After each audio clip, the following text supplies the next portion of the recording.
सांगितलं तुम्हाला प्रिव्हियस इयरची बॅलन्स शीट, करंट इयरचं रिसिपिएंट पेमेंट. हा जर प्रॉब्लेम पेपरला पडला तर कॅपिटल फंड आपल्याला दिलेला असतो. प्रिव्हियस इयरच्या बॅलन्स शीट मध्ये लायबिलिटी साइडला कॅपिटल फंड दिलेला असतो. इथपर्यंत ठीक आहे, हा प्रॉब्लेम तुम्हाला सोपा जाईल.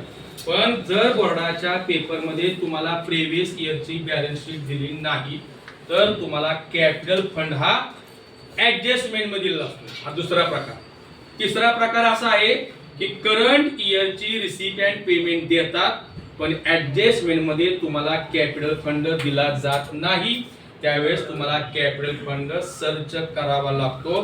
आणि कॅपिटल फंड सर्च करण्यासाठी सर्वात महत्त्वाचं काय आहे तर पहिल्यांदा रिसिपिएंट पेमेंटच्या रिसिप्ट साइडला ओपनिंग बॅलन्स घ्यायचा.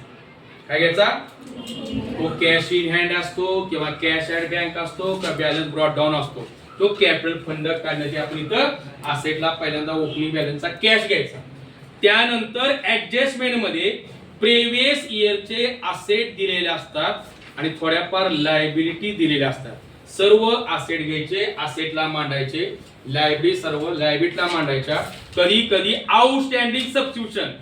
तुम्हाला आउटस्टँडिंगचे अर्थ फक्त माहिती आहे की आउटस्टँडिंग म्हणजे येणं असणं, आउटस्टँडिंग देणं बी असतं आणि आउटस्टँडिंग येणं पण असतं. दोन अर्थ असतात, बरोबर.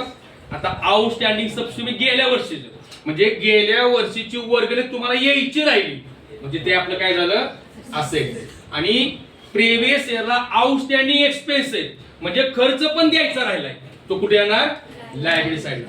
म्हणजे कॅपिटल फंड काढण्यासाठी थोडक्यात फॉर्म्युला काय ठेवायचा, ओपनिंग बॅलन्स प्लस प्रिव्हियस इयरचे असेट, प्रिव्हियस इयर मधल्या लायबिलिटीज, आउटस्टँडिंग सबस्क्रिप्शन हे सगळ्यांचं ऍसेटला मांडायचं, असेट लायबिलिटीला मांडायचं, असेट मधून लायबिलिटी लेस करायच्या, कॅपिटल फंड मिळाला तो आपण न्यू बॅलन्स शीटच्या लायबिलिटी साइडला कॅपिटल